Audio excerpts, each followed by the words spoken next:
مہدی عالمگیر نعرہ تکبیر۔ پہلی تقریر محترم مرزا محمد ناز صاحب، ایڈیشنل ناظر اصلاح و ارشاد و تعلیم القرآن وقف عارضی ربوہ۔ وعلیکم ورحمۃ اللہ وبرکاتہ۔ اشہد ان لا الہ الا اللہ وحدہ لا شریک لہ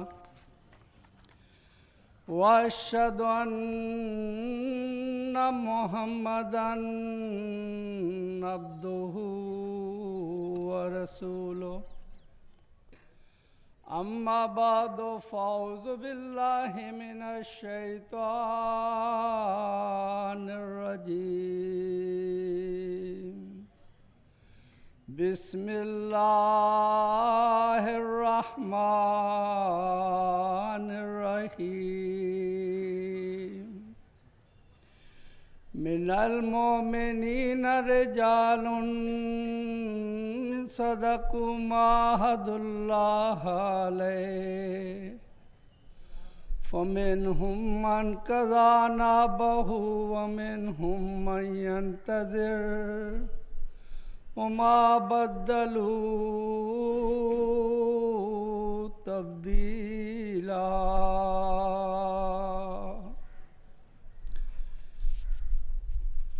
معزز خواتین و حضرات،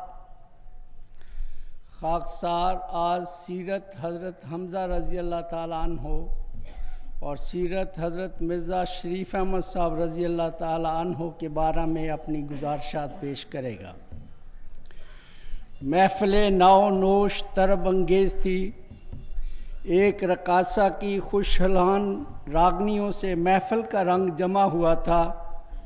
مغنیہ نے محفل شراب کے رسیا ایک نامور غیرت مند بہادر نوجوان کو اشعار میں مخاطب کرتے ہوئے سامنے بندھی ہوئی 2 فربا اونٹنیوں کو ذبح کر کے ان کا کلیجہ بھون کر کھانے کی فرمائش کی۔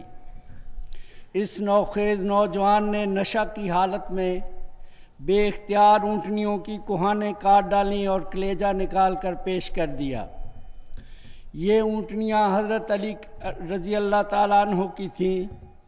وہ شکایت لے کر بارگاہ رسالت میں حاضر ہوئے۔ حضرت رسول کریم صلی اللہ علیہ وسلم حضرت زید بن حارثہ رضی اللہ عنہ کو لے کر اسی وقت اس محفل طرب میں تشریف لے گئے اور اس نوجوان کو اس حرکت بے جا پر ملامت فرمانے لگے۔ وہ اس وقت ہوش میں نہیں تھا۔ گھور کر حضور کو دیکھا اور کہا، تم سب ہمارے باپ کے غلام ہو۔ یہ حضور کو اپنے باپ کا غلام کہنے والا نوجوان جب آپ کے عشق میں گرفتار اور مے عرفان سے سرشار ہوا تو بادہ و جام چھوڑ کر آپ کی غلامی میں شمشیر بے نیام ہو گیا اور ایسی جانثاری دکھائی کہ جسم کے ہر حصہ اور خون کے ہر قطرہ نے غلامی کا حق ادا کر دیا۔ یہ نوجوان حضرت حمزہ رضی اللہ عنہ عمِ رسول اللہ صلی اللہ علیہ وسلم تھے۔ سرور کائنات عربی محمد مصطفیٰ صلی اللہ علیہ وسلم کو جو اسم بامسمہ محمدی نام اور محمدی کام کے مصداق تھے، اللہ تعالیٰ نے اپنی قدرت کاملہ سے ایسے جانثار محبین کا گروہ عطا فرمایا تھا جو اپنے آقا کی طرح اپنے ظرف کے مطابق مقام محمدیت پر سرفراز ہو کر اسم بامسمہ قرار پائے۔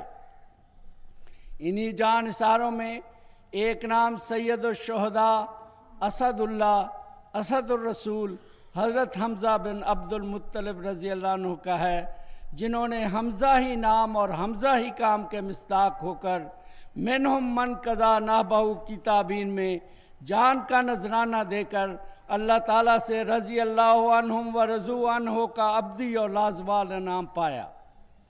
آپ کے قبولیت اسلام کے واقعہ سے لے کر غزوہ احد میں شہادت پا کر سید الشہداء کے لقب سے نوازے جانے تک ہر لمحہ حمزہ صفات کا آئینہ دار ہے۔ کہ آپ نے اپنی استعدادوں کو شمشیر براں کو ہر آن سینکڑوں آبدار کیا اور اشدہ والکفار کی صفت سے اسلام پر چھائے ظلمت کے دبیز پردوں کو چاک کر کے اسلام کے روشن چہرے کو اور تابندہ و درخشندہ کر دیا۔ سید الشہداء حضرت حمزہ رضی اللہ عنہ حضرت صلی اللہ علیہ وسلم کے حقیقی چچا تھے۔ اس نسبتی تعلق کے علاوہ حضرت حمزہ رضی اللہ عنہ آپ کے رضائی بھائی بھی تھے۔ حضرت حمزہ رضی اللہ عنہ کے بچپن کے حالات پردہ اخفاء میں ہیں۔ زیادہ سے زیادہ یہ پتہ چلتا ہے کہ انہیں بچپن سے ہی شمشیر زنی، تیر اندازی اور پہلوانی سے گہرا لگاؤ تھا اور سیر و شکار کے بھی شوقین تھے۔ جوان ہوئے تو قریش کے نامور بہادروں کی صف میں جگہ پائی۔ قریش میں آپ بڑے باعزت اور بہت سخت غیرت مند تھے، اور یہی غیرت معصوم بھتیجے پر ابو جہل کی ظلم و تعدی کے نتیجہ میں آپ کے اسلام لانے کا باعث بنی اور استقامت دین کے لیے غیر معمولی جذبہ ایثار کے لیے ارہاس ثابت ہوئی۔ چنانچہ کوہ صفا کی وادی گواہ ہے کہ جب عبداللہ بن جدعان کی لونڈی نے حضرت حمزہ رضی اللہ عنہ کو بتایا کہ آج ابو جہل نے تیرے بھتیجے محمد کے خلاف کس طرح مغلظات بکے ہیں اور ظلم و تعدی کی ہے، شراب کا رسیہ اور شکار کا شوقین مگر غیرت و حمیت کا پتلا یہ نوجوان اسی وقت اپنی کمان سیدھی کرتے ہوئے ابو جہل کا شکار کرنے خانہ کعبہ جا پہنچا اور جاتے ہی اپنی کمان اس کے سر پر دے ماری، جس سے وہ زخمی ہو گیا۔ بنی مخزوم کے چند آدمی مدد کے لیے دوڑے اور بولے شاید تم بھی بے دین ہو گئے ہو۔ اس پر آپ نے فرمایا ہاں، میں گواہی دیتا ہوں کہ محمد خدا کے رسول ہیں اور جو کچھ وہ کہتے ہیں سب حق ہے۔ خدا کی قسم اب میں اس سے پھر نہیں سکتا، اگر تم سچے ہو تو مجھے روک کر دیکھ لو۔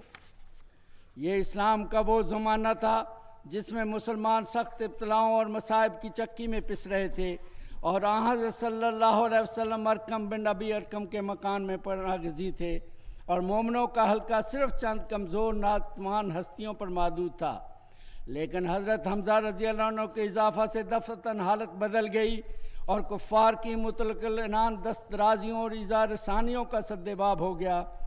حضرت حمزہ رضی اللہ عنہ کے قبول اسلام کے بعد آپ کا بیشتر وقت دار ارقم میں اپنے آقا و مطاع حضرت نبی کریم صلی اللہ علیہ وسلم کی خدمت میں گزرنے لگا۔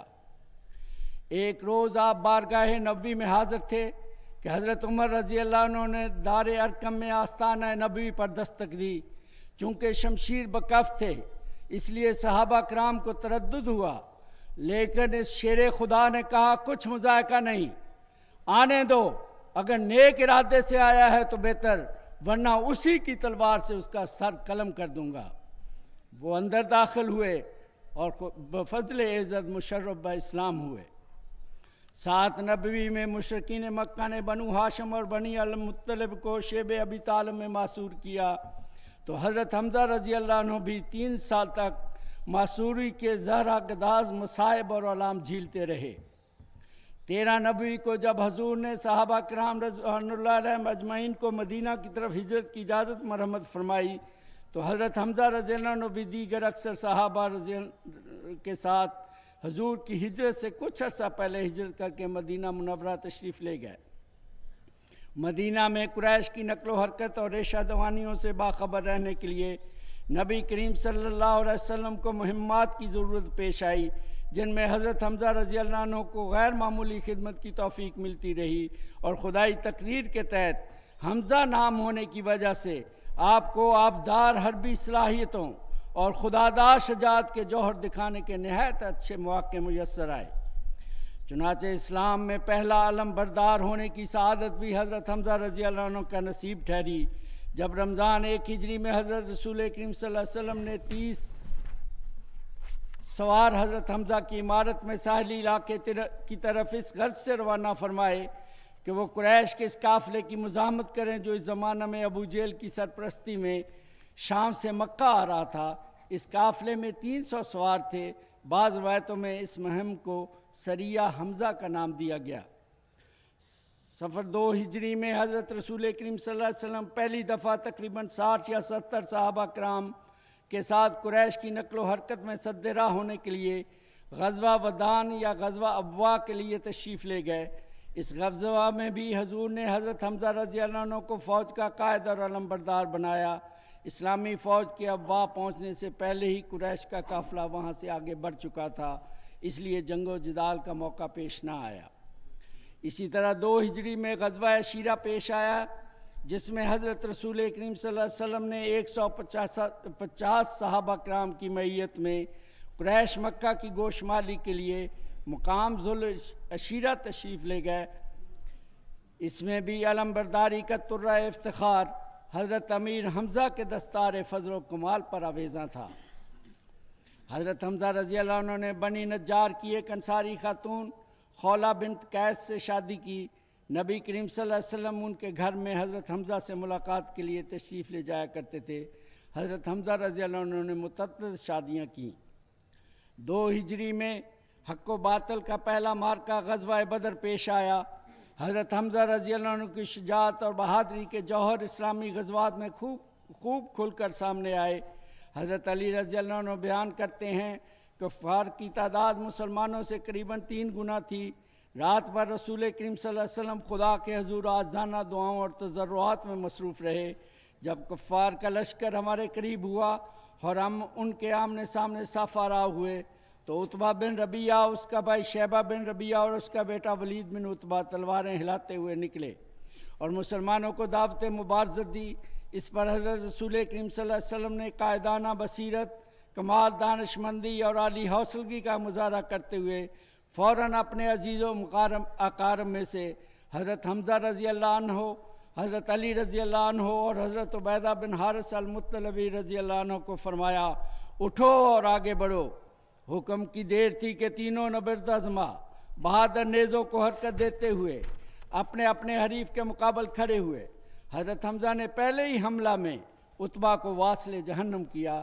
حضرت علی رضی اللہ عنہ بھی اپنے حریف شیبہ پر غالب آئے، لیکن حضرت عبیدہ اور ولید میں دیر تک کشمکش جاری رہی۔ وہ زخمی بھی ہوئے تو ان دونوں نے ایک ساتھ حملہ کر کے اس کو بھی تہہ تیگ کر دیا۔ یہ دیکھ کر تیمہ بن عدی جوش انتقام میں آگے بڑھا، لیکن شیر خدا نے ایک ہی وار میں اس کو بھی ڈھیر کر دیا۔ مشرکین نے طیش میں آ کر حرلہ بول دیا۔ دوسری طرف سے مجاہدین اسلام نے بھی جنگ کا باقاعدہ آغاز کر دیا۔ نہایت گھمسان کا رن پڑا۔ حضرت حمزہ رضی اللہ عنہ کی بہادری کا یہ عالم تھا کہ غزوہ بدر میں نمایاں نظر آنے اور کفار پر رعب طاری کرنے کے لیے ریش النعامہ شتر مرکب پر کلگی کی طرح اپنی دستار میں سجا رکھا تھا۔ چنانچہ غزوہ بدر میں نمایاں نظر آنے والے وجود حضرت رسول کریم صلی اللہ علیہ وسلم کے سامنے دونوں ہاتھ میں تلوار لیے مردانہ وار 2 دستی حملوں سے پرے کا پرا صاف کر رہے تھے۔ جدھر رخ کرتے کفار کی صفیں الٹ جاتی تھی۔ اس روز آپ کے ہاتھ سے بہت سے مشرکین ہلاک یا زخمی ہوئے۔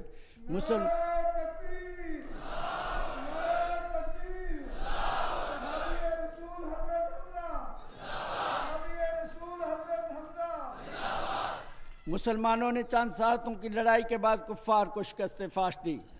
شوال 2 ہجری میں غزوہ بنو قینقاع پیش آیا۔ اس معرکہ میں بھی حضرت رسول کریم صلی اللہ علیہ وسلم نے حضرت حمزہ رضی اللہ عنہ کو اسلامی فوج کا علم مرحمت فرمایا۔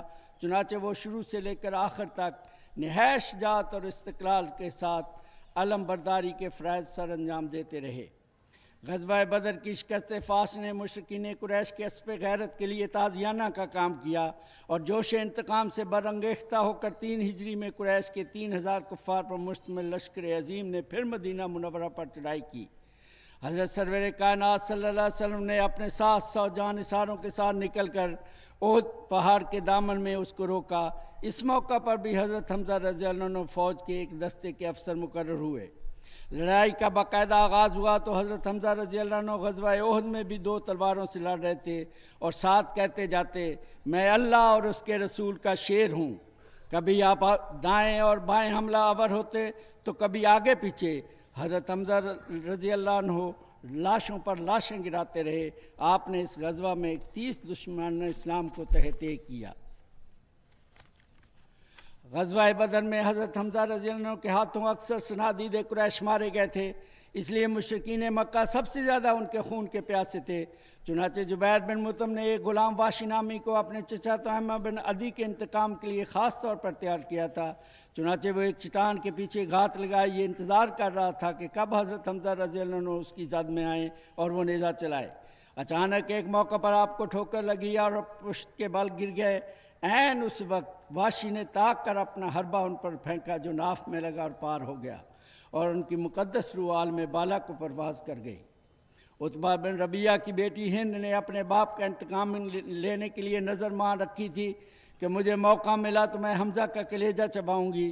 چنانچہ اس نے دل کی بھڑاس نکالنے کے لیے حضرت حمزہ رضی اللہ عنہ کی ناش مبارک کا مسئلہ کرتے ہوئے کان، ناک، ہونٹ کاٹ لیے اور ان کا ہار بنا کر گلے میں ڈال لیا، اور شکم چاک کر کے جگر نکالا اور اسے چبا کر نگلنے کی کوشش کی، مگر نگل نہ سکی اور تھوک دیا۔ جنگ ختم ہوئی تو سرور کائنات اپنے محبوب چچا کی مسلح کی ہوئی لاش پر تشریف لائے۔ آپ نے اس سے زیادہ تکلیف دہ منظر کبھی نہ دیکھا تھا۔ اس وقت آپ سخت غمزدہ تھے۔ لاش کی حالت دیکھ کر آپ فرتے علم سے بے قرار ہو گئے اور مخاطب ہو کر فرمایا، تم پر خدا کی رحمت ہو، کیونکہ تم اعزاء و اقربا کا سب سے زیادہ خیال رکھتے تھے اور نیک کاموں میں پیش رہتے تھے۔ ایک روایت میں ہے کہ اس موقع پر حضور نے فرمایا کہ مجھے جبریل امین نے بشارت دی ہے کہ حمزہ بن عبد المطلب 7واں آسمان پر اللہ اور اس کے رسول کا شعر لکھے گئے ہیں۔ یہ بھی فرمایا کہ قیامت کے دن حمزہ رضی اللہ عنہ شہداء کے سردار ہوں گے۔ میں نے فرشتوں کو حمزہ کو غسل دیتے دیکھا ہے۔ حضرت حمزہ رضی اللہ عنہ کا کفن سے سر چھپایا جاتا تو پیر ننگے ہو جاتے، اور پاؤں چھپاتے تو سر برہنہ ہو جاتا۔ آخر حضرت رسول کریم صلی اللہ علیہ وسلم نے فرمایا کہ سر اور چہرہ کو چادر سے ڈھانپ دو اور پاؤں پر گھاس ڈال دو۔ تو اس طرح رسول اللہ صلی اللہ علیہ وسلم کے چچا اور مسلمانوں کے اس بہادر سردار حضرت حمزہ رضی اللہ عنہ کی تدفین بے کسی اور قسم پرسی سے ہوئی کہ صحابہ رونے لگے، بلکہ بعد میں بھی وہ دکھ کے ساتھ تذکرہ کر کے مغموم ہو جایا کرتے تھے۔ اس کے بعد حضرت رسول کریم صلی اللہ علیہ وسلم نے سب سے پہلے حضرت حمزہ رضی اللہ عنہ کی نماز جنازہ ادا کی، پھر ایک ایک کر کے شہدائے احد کے جنازے حضرت حمزہ رضی اللہ عنہ کے پہلو میں رکھے گئے، اور حضور نے ہر ایک پر الگ الگ دعائے مغفرت فرمائی۔ اس طرح اس روز 70 مرتبہ آپ کی نماز جنازہ پڑھائی گئی۔ اس فضیلت میں کوئی اور حضرت حمزہ رضی اللہ عنہ کا شریک نہیں۔ نماز جنازہ کے بعد حضرت حمزہ رضی اللہ عنہ کو ان کے بھانجے حضرت عبداللہ بن جحش کے ساتھ ایک ہی قبر میں احد کے گنج شہیدہ میں سپرد خاک کیا گیا۔ انا للہ و انا الیہ راجعون۔ بوقت شہادت حضرت حمزہ رضی اللہ عنہ کی عمر 59 سال تھی۔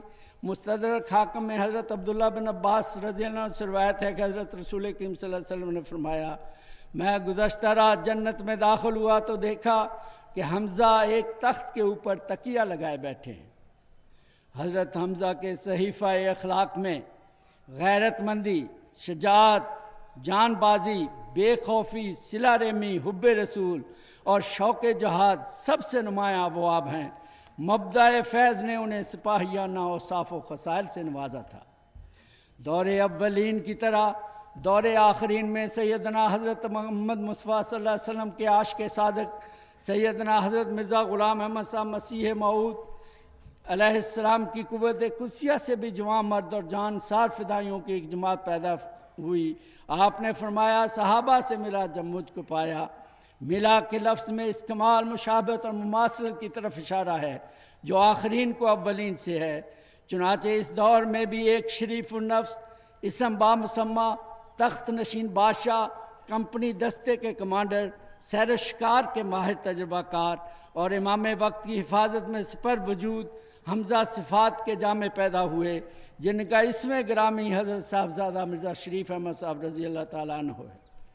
حضرت صاحبزادہ مرزا شریف احمد صاحب رضی اللہ عنہ ایک عظیم پیشگوئی یتزوج و یولد لہو کے تحت پیدا ہونے والی مبشر اولاد، جس کی نسل سیدہ 5 تن یعنی 3 بھائیوں اور 2 بہنوں پر بنا ہے کی زنجیر کی وسطی کڑی تھے۔ حضرت صاحبزادہ مرزا شریف احمد صاحب رضی اللہ عنہ کی ولادت کی پیشگوئی ایک مخالف مولوی عبدالحق غزنوی کے مقابلہ پر پہلے سے کر دی گئی تھی۔ چنانچہ حضرت مسیح موعود علیہ السلام فرماتے ہیں، ہمیں خدا تعالیٰ نے عبدالحق کی یاوہ گوئی کے جواب میں بشارت دی تھی کہ تجھے ایک لڑکا دیا جائے گا۔ جیسا کہ ہم اس رسالہ انوار الاسلام میں اس بشارت یعنی انا نبشرک بغلام کو شائع بھی کر چکے ہیں، سو الحمدللہ والمنہ کی اس الہام کے مطابق 27 ذی القعدہ 1312 بمطابق 24 مئی 1895 میرے گھر میں لڑکا پیدا ہوا جس کا نام شریف احمد رکھا گیا۔ حضرت مسیح موعود علیہ السلام نے اپنی متعدد کتابوں مثلاً جامع آتم، سراج منیر، حقیقت الوحی اور نزول المسیح میں اس عظیم الشان نشان کا نمایاں رنگ میں تذکرہ فرمایا ہے۔ اس پر ترا یہ کہ خدا تعالیٰ نے 2 کشفی نظارے دکھا کر اس پیدائش کی معنی خیز تعبیر فرما دی۔ آپ فرماتے ہیں جب یہ پیدا ہوا تھا تو اس وقت عالم کشف میں جو آسمان پر ایک ستارہ دیکھا جس پر لکھا تھا معمر اللہ۔ عالم کشف میں میں نے دیکھا کہ آسمان پر سے 1 روپیہ اترا ہے اور میرے ہاتھ پر رکھا گیا ہے، اس پر لکھا تھا معمر اللہ۔ معمر اللہ کی عبارت اللہ تعالیٰ کے بے پایاں فضل سے عمر پانے اور سلسلہ کے دینی امور میں تعمیری کردار ادا کرنے کی طرف اشارہ ہے۔ چنانچہ بچپن میں بظاہر بیماری کی حالت میں خدا تعالیٰ نے بار بار کشوف اور الہامات کے ذریعہ سے آپ کی قسمت کا ستارہ چمکنے، خلاف توقع عمر اور امر پانے، مراد کے حصول، خدا تعالیٰ کی حفاظت اور رزق میں فراخی کی نوید جا فضا سے آپ کی عظمت شان کا اظہار فرمایا۔ آپ فرماتے ہیں 28 مئی 1907 شریف احمد کی نسبت اس کی بیماری کی حالت میں الہامات ہوئے۔ اما راہ اللہ علی خلاف توقع، اما راہ اللہ علی خلاف توقع، انت لا تعرفین القدیر، مرادوں کا حاصل اللہ خیر حافظا وہو ارحم الراحمین۔ ان الہامات کا ترجمہ یوں فرمایا، اس کو یعنی شریف احمد کو خدا تعالیٰ امید سے بڑھ کر عمر دے گا۔ یہ الہام اس کی خطرناک بیماری کی حالت میں ہوا۔ اس کو یعنی شریف احمد کو خدا تعالیٰ امید سے بڑھ کر امیر کرے گا۔ کیا تو قادر کو نہیں پہچانتی؟ یہ اس کی والدہ کی نسبت الہام ہے۔ تیری مراد حاصل ہو جائے گی۔ خدا سب سے بہتر حفاظت کرنے والا ہے اور وہ ارحم الراحمین ہے۔ مندرجہ بالا الہامات اور کشوف سے حضرت صاحبزادہ مرزا شریف احمد صاحب رضی اللہ عنہ کی حیات طیبہ کا ہر گوشہ تائید الہیہ کے فیض سے تابندہ اور ہر لمحہ تاثیرات و برکات ربانیہ کے طفیل درخشندہ ہے۔ اور گو یہ الہامات بقول حضرت صاحبزادہ مرزا بشیر احمد صاحب رضی اللہ عنہ میاں شریف احمد صاحب کی ذاتی زندگی اور ذاتی سیرت کے مختلف پہلوؤں کی طرف اشارہ کرنے کے لیے نازل ہوئے تھے، مگر تعجب نہیں آگے چل کر ان کی نسل میں علم مکاشفات کے بعد ظاہری پہلو بھی رونما ہوں۔ چشم فلک گواہ ہے کہ آپ اور آپ کی نسل میں ان الہامات کا ہر لفظ گوہر آبدار کی طرح اپنی چمکار میں فزوں تر ہوتا گیا۔ اولاد کے بارے میں سیدنا حضرت مسیح موعود علیہ السلام اور حضرت ام المومنین رضی اللہ عنہ نے بارگاہ الہی میں جو مستجاب دعائیں کیں یا نظم و نثر میں تعریف فرمائیں، آپ کی حیات مبارکہ پر اس کی گہری چھاپ تھی۔ آپ نے 7 سال کی عمر میں تاج قرآن کو سر پہ سجا لیا تھا۔ حضرت مسیح موعود علیہ السلام کے وصال مبارک پر آپ کی عمر 13 سال تھی۔ اس طرح اپنا بچپن سیدنا حضرت مسیح موعود علیہ السلام اور خدیجہ صفت موعود والدہ حضرت اماں جان رضی اللہ عنہا کی آغوش تربیت میں گزارا اور خصوصی دعاؤں کے مورد ہوئے۔ بیماری کی حالت میں اللہ تعالیٰ نے جہاں امرہ اللہ علی خلاف توقع اور معمر اللہ کی بشارات دے کر بیماریوں کے ہجوم میں غیر معمولی رنگ میں آپ کی خلاف توقع عمر پانے کی اپنے پیارے مسیح کو تسلی دی اور تازہ ایمان بخشا، وہاں امرہ اللہ علی خلاف توقع کے الہام میں خلاف توقع صاحب امر اور امارت کے ملنے کی خوشخبری بھی عنایت فرمائی۔ چنانچہ اسی واقعہ کے فوراً بعد تذکرہ میں یہ کشف درج ہے۔ فرمایا چند سال ہوئے، ایک دفعہ ہم نے عالم کشف میں اسی لڑکے شریف احمد کے متعلق کہا تھا کہ اب تو ہماری جگہ بیٹھ اور ہم چلتے ہیں۔ اس کشف میں خدا تعالیٰ نے حضرت مسیح موعود علیہ السلام سے ظاہری مشابہت کے علاوہ آپ کے مشن الہی کلمہ اسلام اور قیام شریعت کی تکمیل میں آپ کی خدمات جلیلہ کی بشارت دی۔ اے پیارے شریف اصغر، تم پر ہزاروں ہزار رحمتیں کہ بچپن میں ہی تیرا وجود کے الہامات و بشارات کا حامل ٹھہرا، اور حضرت مسیح موعود کے فرمان معمر اللہ ہے، نور منور اللہ ہے، اللہ تعالیٰ کی طرف سے مقدرہ زندگی میں اللہ تعالیٰ کے نور سے روشن کیے گئے ستارہ کی طرح ذوفشاں رہا۔ تیری اس خوش نصیبی پر تو فرشتے بھی ناز کرتے ہیں اور مستقبل میں آپ کی روشن سیرت کے نمایاں پہلوؤں کی نشاندہی کرتے ہیں۔ چنانچہ حضرت مسیح موعود علیہ السلام نے رویا میں دیکھا، شریف احمد کو خواب میں دیکھا کہ اس نے پگڑی باندھی ہوئی ہے اور دو آدمی پاس کھڑے ہیں۔ ایک نے شریف احمد کی طرف اشارہ کر کے کہا کہ وہ بادشاہ آیا، دوسرے نے کہا کہ ابھی تو اس نے قاضی بننا ہے۔ فرمایا قاضی حکم کو بھی کہتے ہیں، قاضی وہ ہے جو تائید حق کرے اور باطل کو رد کر دے۔ چنانچہ حکم کی پگڑی کا یہ علم بردار بچپن سے ہی بفضل اللہ تعالیٰ اپنے ساتھیوں میں نمایاں کردار کا مالک تھا۔ آپ کے بچپن کے ایک دوست نے اسکول کے زمانہ میں پہلی ہی ملاقات میں خد و خال اور سیرت و اعمال کا جو نقشہ کھینچا پیش کیا جاتا ہے۔ حضرت میاں شریف احمد صاحب رضی اللہ عنہ سے پہلی ملاقات ہوئی۔ چہرہ مبارک سرخ و سفید، نیر تاباں، سبزہ آغاز، ہونٹوں پر تبسم، مزاج میں انکساری، ظاہری اور باطنی حسن میں حضرت مسیح موعود علیہ السلام سے کمال مشابہت تھی۔ آپ کا نکاح حضرت مسیح موعود علیہ السلام کی تاریخ پر حضرت نواب محمد علی خان صاحب رئیس مالیر کوٹلہ کی دختر نیک اختر محترمہ صاحبزادی بو زینب بیگم صاحبہ سے ہوا، لیکن رخصتانہ کی مبارک تقریب باوجود حضور کی خواہش کے آپ کی ہین حیات منعقد نہ ہو سکی، بلکہ 9 مئی 1909 کو نہایت سادگی کے ساتھ دارالمسیح کے ملحق مکان سے عمل میں آئی۔ الہامات اور کشوف کے حامل وجود کے لیے احساس برتری کا پیدا ہونا ایک طبعی امر تھا، لیکن اپنے والد ماجد علیہ السلام کی تربیت کا ایسا گہرا نقش تھا کہ آپ نے اپنی ہر فضیلت کو سمند شوق کے لیے تازیانہ بنایا اور عاجزی و انکساری، فروتنی و خاکساری اور سادگی و راستہ بازی کے حسین کالم میں زندگی کو ڈھالا تا خاک میں ملنے سے آشنا کے حضور باریابی کی راہ ہموار ہو۔ عجیب حلیم متبع، غریب النفس اور اعلیٰ کردار کے بزرگ تھے۔ نمازوں کا باقاعدہ اہتمام فرماتے، قرآن مجید سے عشق تھا اور یہ عشق بچوں میں بھی پیدا فرمایا۔ اللہ تعالیٰ نے خاص طور پر آپ کو دینی و دنیاوی علوم سے نوازا تھا۔ دنیاوی علوم کے لحاظ سے آپ کو تاریخ سے دلچسپی تھی، فوج اور صنعت و حرفت کے علوم پر دسترس حاصل تھی۔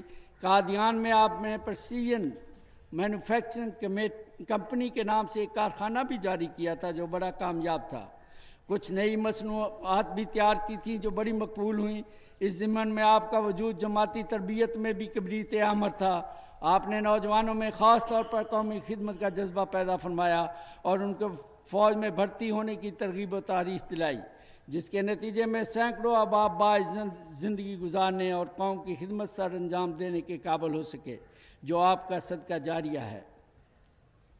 1920 میں حضرت میاں صاحب برما کمپنی میں لیفٹیننٹ مقرر ہوئے۔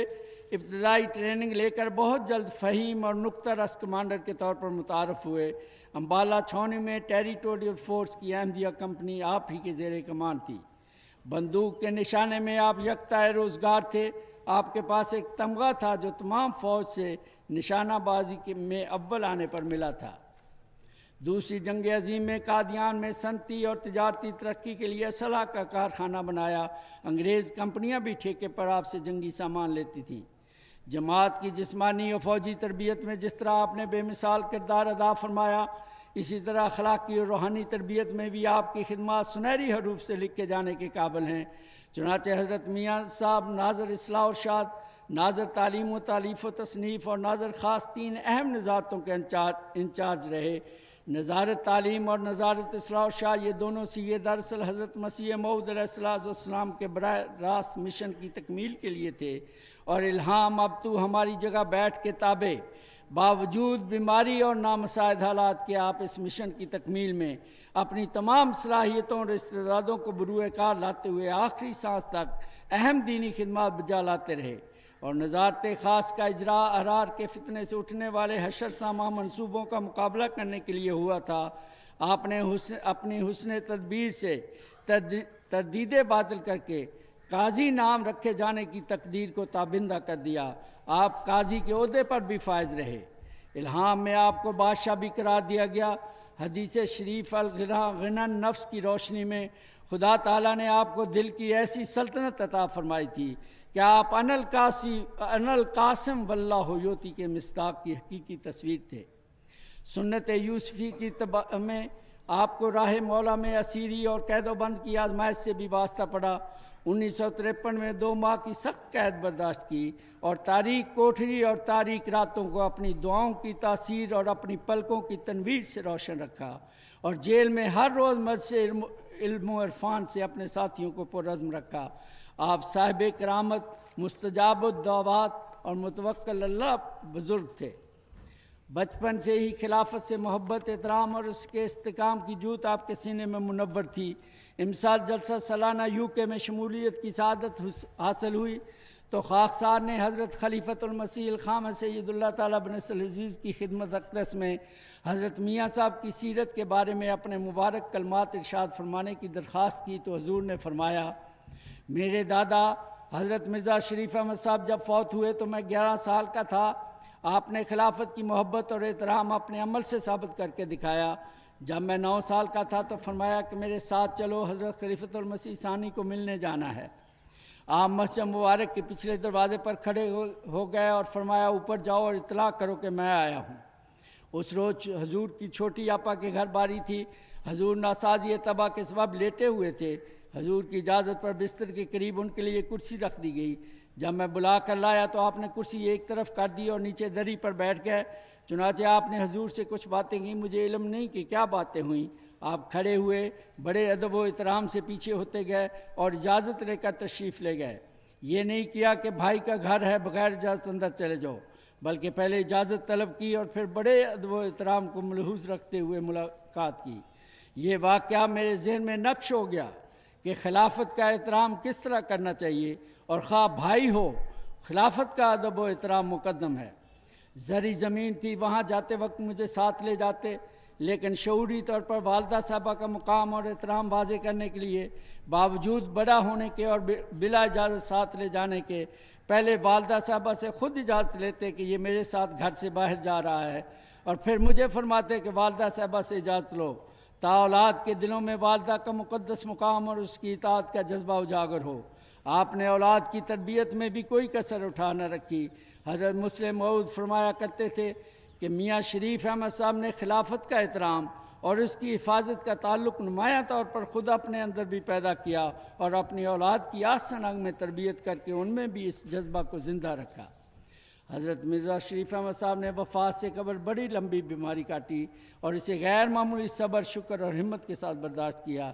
بالآخر یہ سوانی نشان و برکات کے مظہر، حق تعالیٰ کی مجسم برہان اور جگر گوشہ مہدی مسعود حضرت صاحبزادہ مرزا شریف احمد صاحب رضی اللہ عنہ 26 دسمبر 1961 بوقت 8 بجے صبح، جبکہ جماعت کے 17ویں جلسہ سالانہ کے افتتاح میں صرف سوا گھنٹہ باقی تھا، انتقال فرما گئے۔ انا للہ و انا الیہ راجعون۔ اللہ تعالیٰ کے نزدیک اس وجود کی ایک خاص قدر و منزلت تھی کہ جنازہ کے لیے ایسے ایام مقدر کیے جو مبارک بھی تھے اور ہزارہا قدوسیوں کا اجتماع بھی تھا۔ ان سب کی دعاؤں کے جلو میں سفر آخرت کا میسر آنا واقعی تقدیر تھی خدا مند کی تقدیروں میں۔ حضرت خلیفۃ المسیح رابع رحمہ اللہ نے آپ کے فرزند ارجمند حضرت مرزا منصور احمد صاحب کی وفات پر خطبہ جمعہ میں حضرت مسیح موعود علیہ السلام کے الہامات بابت حضرت مرزا شریف احمد صاحب رضی اللہ عنہ کو ان پر چسپاں فرماتے ہوئے آخر پر ارشاد فرمایا، اب میں ساری جماعت کو حضرت صاحبزادہ مرزا منصور احمد صاحب کے لیے دعا کی طرف توجہ دلاتا ہوں، اور بعد میں مرزا مسرور احمد صاحب کے متعلق بھی کہ اللہ تعالیٰ ان کو بھی صحیح جانشین بنائے، تو ہماری جگہ بیٹھ جا کا مضمون پوری طرح ان پر صادق کرے، اور اللہ تعالیٰ ہمیشہ خود ان کی حفاظت فرمائے اور ان کی اعانت فرمائے۔ حضرت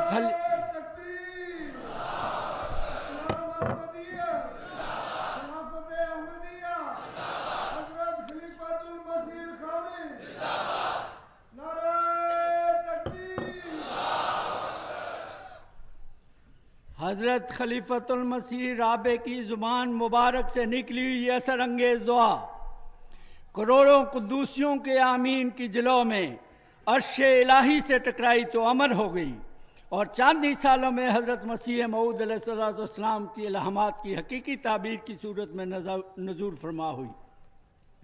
مسجد فضل لندن اپنی اس تاریخی عظمت پر نازوں فرح ہے کہ سال 1903 میں حضرت صاحبزادہ مرزا شریف احمد صاحب رضی اللہ عنہ کے بارے میں درج الہام اب تو ہماری جگہ بیٹھ این 100 سال بعد 22 اپریل 2003 کو ان کے تربیت یافتہ عظیم الشان نافلہ موعود کے وجود میں پورا ہوا، جسے الہی نوشتہ میں حضرت مسیح موعود کی ذلیت میں مسرور کے اسم گرامی سے نوازا گیا، اور آپ کے تذکرہ کے ساتھ 1903 ہی میں خوش و خرم باش کا الہام فرما کر پر مسرت فتوحات کے استقبال کی خاطر انی ماں کا یا مسرور کی تجلی سے تائید و نصرت اور میت و حفاظت کا مجدہ جاں فضا سنایا، اور حضرت صاحبزادہ مرزا مسرور احمد صاحب قدرت ثانیہ کے مظہر خامس مسند خلافت پر متمکن ہوئے، اور 21 اپریل 1903 کے اس الہام کی پوری شان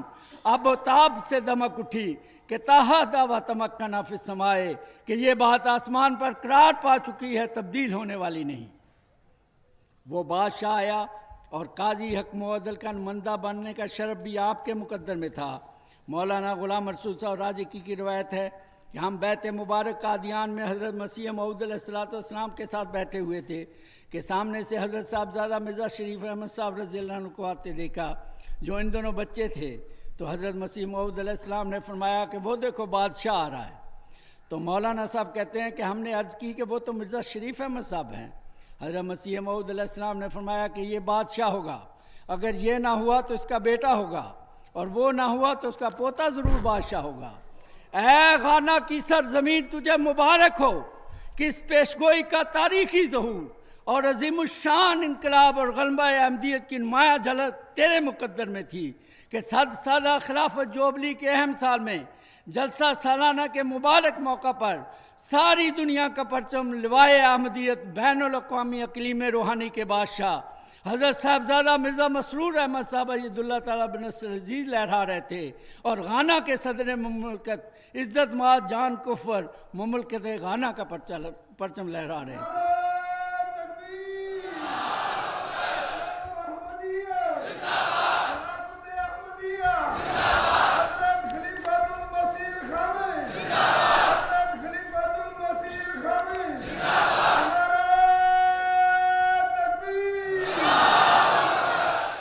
اللہ تعالیٰ نے حضرت مسیح موعود علیہ السلام کو بشارت دی تھی، بادشاہ تیرے کپڑوں سے برکت ڈھونڈیں گے۔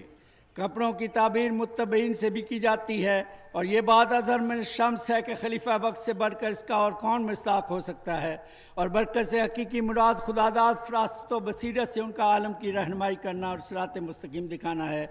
برطانوی parliament house London, Capitol Hill Washington D C, parliament house New Zealand اور دیگر کئی ملکوں کے ایوان بالا خوش قسمت ہیں کہ حضور انور کے قدوم میمنت لزوم نے انہیں برکت بخشی، اور شاہانہ روب و دبدبہ سے صدائے فقیرانہ حق آشنا کی گونج شش جہت میں سنائی دی۔ بڑے بڑے پارلیمنٹیرین، وزراء، ممبران کانگریس، ممبران پارلیمنٹ، عمائدین اور صاحب ارباب و اختیار کو بصیرت افروز خطابات سے اسلام کی صحیح تعلیم بیان فرما کر ان کے قلوب و اذہان کو جلا بخشی، اور مدبرانہ قیادت و سیادت اور عالمگیر امن کی ضمانت کے لیے قرآنی رہنمائی کے سنہری اصولوں سے آئینہ کمالات اسلام دکھلایا، جس سے نہ صرف اس مخدوش صورتحال میں ان کے اسلام کے بارے میں شکوک و شبہات کا ازالہ ہوا، بلکہ وہ امام جماعت احمدیہ کو ہی اسلام کا حقیقی ترجمان تسلیم کرنے پر مجبور ہو گئے، بلکہ آج اہل فکر و دانش عالمی مسائل پر آپ کی عارفانہ اور حقیقت پسندانہ رہنمائی حاصل کرنے میں فخر محسوس کرتے ہیں۔ ان الہامات میں ایک عجیب الہام ہے، انت لا تعرفین القدیر۔ حضرت مسیح موعود علیہ السلام نے وضاحت فرمائی ہے، یہ اس کی والدہ کی نسبت الہام ہے کہ کیا تو قادر کو نہیں پہچانتی کہ حضرت صاحبزادہ مرزا شریف احمد صاحب اور ان کی نسل میں وقت کے ساتھ خدا تعالیٰ کی تقدیر کس شان کے ساتھ ظاہر ہونے والی ہے۔ استفہامیہ انداز اپنا کر دراصل اس خاندان کی عظمت شان کو اجاگر کیا ہے، وگرنہ الہام رائے تو خدیجہ تھی کی مصداق حضرت اماں جان تو ہر دن خدا قادر کی رہنمائی قدرت نمائی پر حق الیقین کے مقام پر فائز تھی۔